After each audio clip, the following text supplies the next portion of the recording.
Hey Campfire friends, do you often find that when you're hooked up to this right here,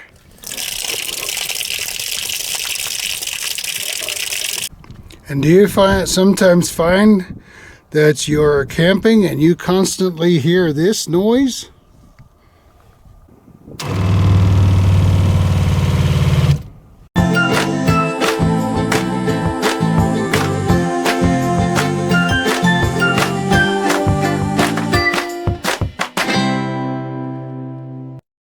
Okay, so I'm going to explain to you, when you're hooked up to city water, okay, here's your pump head. This is a pump head off of another pump that I had. There's arrows right here, and so when this pump is in normal operation, it's going to pump from this side through this way and then back into your system. So you can use the water for whatever you want to use it for, showers or whatever. Now, inside, just behind this pressure head right here, okay, on the back side, do you see this? This is a check valve. See? You can see it coming in and out. Check valve right there. So what happens is, when you are at an RV park, or hooked up at home, or wherever you happen to be, in your tiny house, whatever, a cabin, if they are hooked up to city water, the pressure will come back this way, and it will close this check valve. And in doing so, right, and in doing so, it stops the water from going down through here, and thus filling up your fresh water tank, and so you get this. And it stops that from doing that. So that's what you may have going on. Okay, so here's the head of a different one. This is a Pentair. This is a 4800 pump, and a lot of motorhomes and trailers have this. They also have this kind here, a slightly smaller one, and so this is a Shore Flow. They're both the same in the fact that this is the sensing unit for your pump. When it senses the pressure, it either cuts in or cuts out, and that's in here. And we're going to take this one apart right here because I've had some problems with this check valve. You got the 3 screws right here.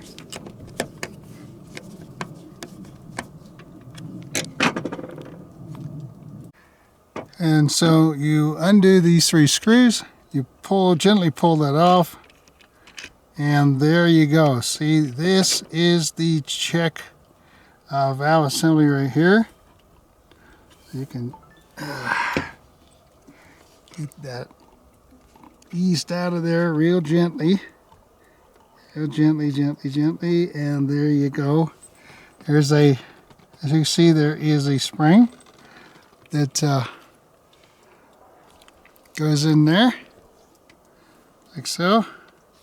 And what you can do is you can get a kit, and the kit will come, let's see if I can get that pushed out of there, and the kit will come with a spring, and it will come with a new seal, and you can then go ahead and fix it. Now these kits are actually not that expensive. Let me see if I can get this out of here a minute. There's a rubber ring right here as well. So I want to make sure that's in good place. And there you go. Actually, this is the check valve here. This part of it, sorry. This is the check valve here. As you can see, mine's definitely damaged. Right there. It's pulled away from that. And so what you'll do is you end up getting a new one. It'll come with a spring and come with this. And so that, believe it or not, that little bit of damage right there, what it does, it won't let it seat right. And then the next thing you know, you get to hear this quite often as it fills up your fresh water tank. Okay, Campfire friends, what I'm going to do is I'm going to help by explaining a little bit about how this works. So let's blow it up here a little bit. So over here, you can see this right here is the city water. When you connect to the water comes back actually this way around the system. Okay, and then it goes ahead and it comes back over here to the pump right here. Okay, so what's happening is that if your check valve is bad, then that water coming this way, instead of it closing the check valve is bad, and it comes back into here and it fills up the potable storage tank. And then what happens is obviously, then what happens is it comes out of the drain, wherever that drain might be, under your motorhome or outside your travel trailer or tiny home, whatever that may be, your cabin, wherever you've got that going. So that's where you get that water coming from. And so that's the issue you can have there with the check valve. The other issue you can have with that check valve is if your pump is running every so often, as I talked about earlier on, you could still have damage to the check valve. And what happens is your pump is rated as certain psi. For the sake of argument, let's say 45 psi.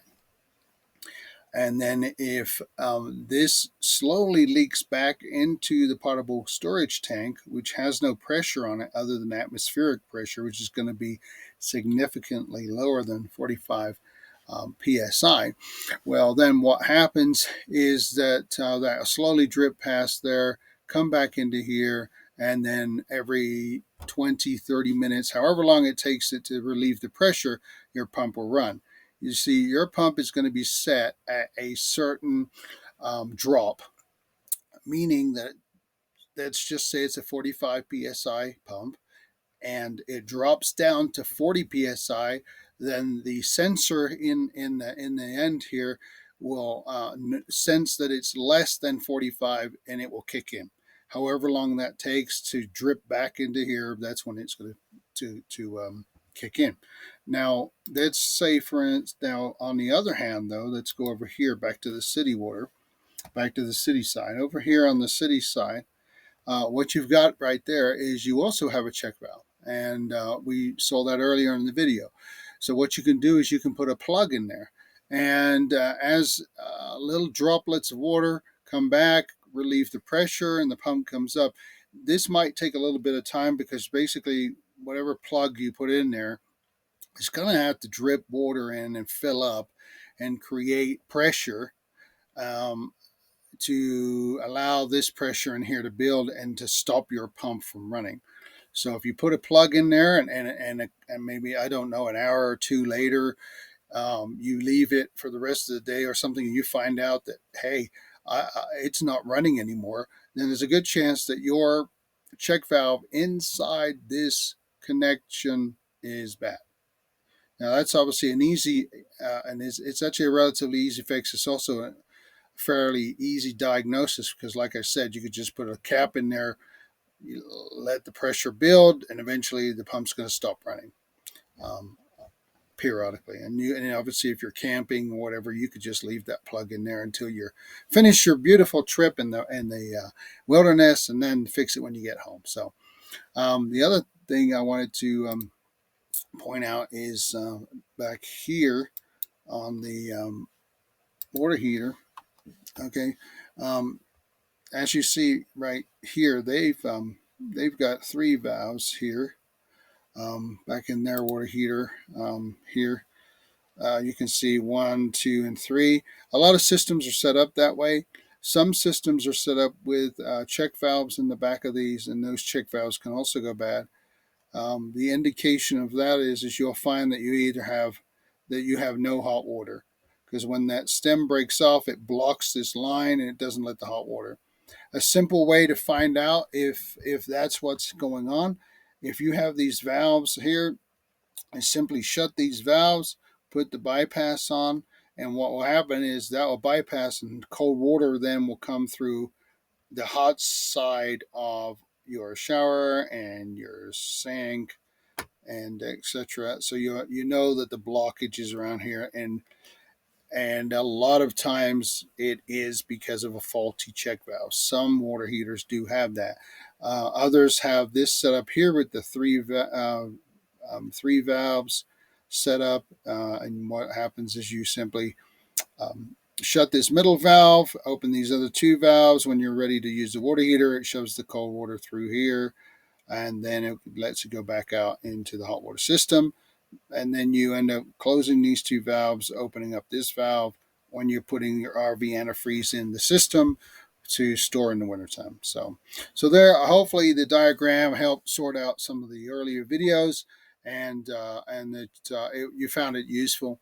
Like I said, this setup right here is probably fairly common to motorhomes and travel trailers, perhaps tiny house, and you might have even set this up in your cabin. So it's got a lot of troubleshooting tips here that are useful for more than just travel trailers. So there you go. So Campfire friends, I hope you found that useful, and God bless you, and remember, life's better around the campfire.